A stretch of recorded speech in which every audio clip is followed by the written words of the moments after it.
मेरे लिए कोई चुनौती नहीं है कल। मेरे जीवन पर कॉमन मैन का, मिडिल क्लास का, गरीब का अधिकार। तो आपने रुपौली 20 साल तक आप डबल इंजन की सरकार रहे, दोनों की रहे, दोनों रहे, तब भी रहे।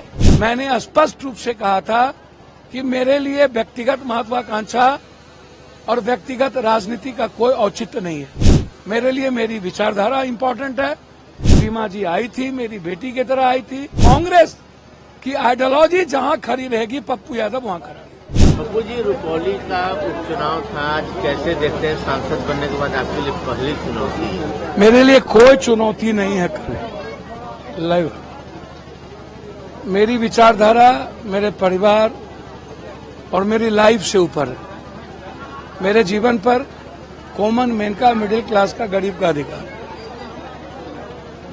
और मैं वही करता हूं जो सोसाइटी को अच्छा लगता है। रुपौली एक निहायत है गरीब, अत्यंत पिछड़ा जाति, पिछड़ा और माइनॉरिटीज का इलाका है। 20 सालों से रुपौली ने जदयू को वोट दिया लगातार 5 बार, और 20 सालों से आपकी सरकार है। इतना पिछड़ा 20 सालों में क्यों है?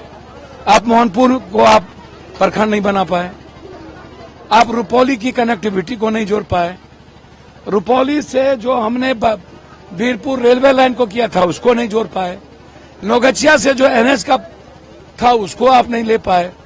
तो आपने रुपौली 20 साल तक आप डबल इंजन की सरकार रहे, दोनों की रहे, दोनों रहे, तब भी रहे।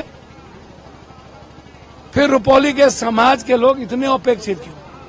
इसीलिए मैं जितना मानता हूं, मैं इतना दावे के साथ कह सकता हूं कि हर परिस्थिति में मैंने स्पष्ट रूप से कहा था कि मेरे लिए व्यक्तिगत महत्वाकांक्षा और व्यक्तिगत राजनीति का कोई औचित्य नहीं है।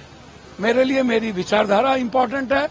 बीमा जी आई थी, मेरी बेटी की तरह आई थी, और ना मुझे किसी ने कहा, मैंने कहा कि कांग्रेस की आइडियोलॉजी जहां खड़ी रहेगी, पप्पू यादव वहां खड़ा रहेगा। सीधा, मेरा और किसी से लेना देना नहीं। कौन गठबंधन है, कौन क्या है, मैं कांग्रेस की आइडेंटिटी और आइडियोलॉजी की बात करता हूं। यही बात मैंने सदन में भी कही, और इसीलिए मेरा मानना है कि रुपौली की जनता ने जदयू को नकार दिया। पनोरमा ग्रुप, जो सोचता है वो करता है।